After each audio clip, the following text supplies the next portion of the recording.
Daniel Wilkinson had made an impression on the pitch and off it with his teammates in Barnsley. He'd just moved into a new home in Sheffield with his girlfriend. His life was ahead of him. Dan only joined us in the summer, and he made a great impression. He made the centre-half position his own, wore the number 5 shirt, and he's played every game for us. Great lad, lovely lad in the dressing room. Can't speak highly enough about him. You know, just a tremendous lad. The manager and chairman of Brickhouse Town was still in shock about what happened at their ground last night.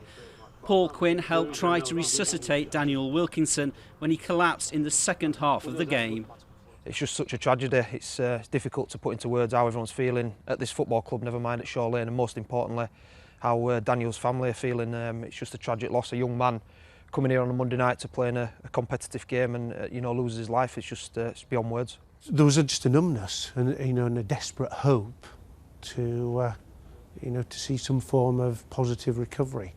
And we were all desperately hoping and praying for that as he left the ground, in the ambulance. Daniel Wilkinson began his career at Hull City and later played for Goole Town. I don't think Dan ever missed a session. He was always trained, always fit, one of the fittest lads that we had there.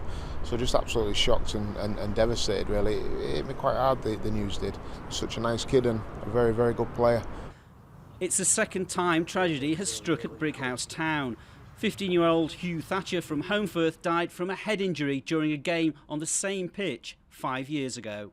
In 2012, in professional football, came an incident which transformed the life of former player Fabrice Muamba. He campaigns for defibrillators to be at every ground after he collapsed and almost died playing for Bolton Wanderers. They are so simple. It's easier than using a fire extinguisher. By law, you have to have fire extinguishers in all offices, public places. Sadly, yet, there isn't a law to say that you have to have defibrillators, and we need to work towards that. The equipment was on hand and used at Brickhouse Town. Club officials and paramedics did all they could to save Daniel Wilkinson. When you step out onto that field, the last thing you expect is for something like this to happen. Nothing can prepare you for this. Daniel's family and teammates are still coming to terms with his sudden and unexpected death.